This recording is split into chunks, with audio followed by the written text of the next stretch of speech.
আমি সকলো ভাৰতবৰ্ষৰ সকলো ছাত্ৰৰ লগত লগ হৈ আছো।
শ্ৰমিকৰ হাজিৰ হোৱা নাই যিটো দেশত দিন মজুৰি কৰাতো যদি লুটি খায় সেইটো হাতীৰ দেশ বুলি কয় নেকি?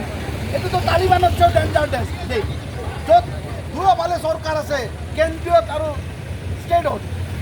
কেন্দ্ৰীয় চৰকাৰ ন্যূনতম দৰমহা ধাৰণ কৰে আৰু ইয়াত ষ্টেট গভৰ্ণমেণ্টে তাক বাহাল কৰাৰ কাৰণে, বাহাল ৰখাৰ কাৰণে কোনো কাম নকৰে।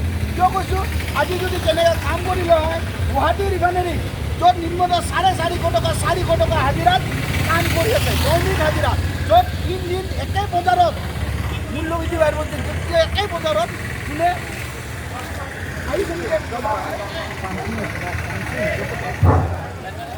এতিয়া আমাৰ ইউনাইটেড ওৱৰ্কমেন ইউনিয়নৰ কাৰ্যকৰী সভাপতি দেৱজিৎ ভগৱতীয়ে শ্বহীদক বন্তি প্ৰজ্বলন কৰিব।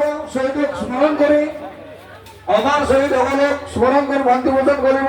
আৰু আমাৰ তাতে অৰ্গেনাইজিং ছেক্ৰেটাৰী আমাৰ তপন ডেকা আছে, তেখেতে তেওঁক সহায় কৰিব।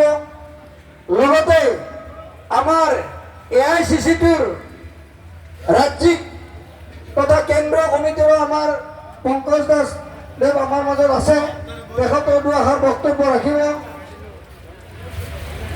আৰু আপোনালোকে জ্ঞাত আমাৰ এই শ্বহীদ স্মৃতিত যি বন্তি প্ৰজ্বলন হোৱাৰ পিছতে আমাৰ সুধাকণ্ঠ ডক্টৰ ভূপেন হাজৰিকা আৰু আমাৰ পুনৰ শিল্পী জুবিন গাৰ্গ ডাঙৰীয়ালৈও আমি আমাৰ বন্তি প্ৰজ্বলন কাৰ্যসূচী কৰা হ'ব।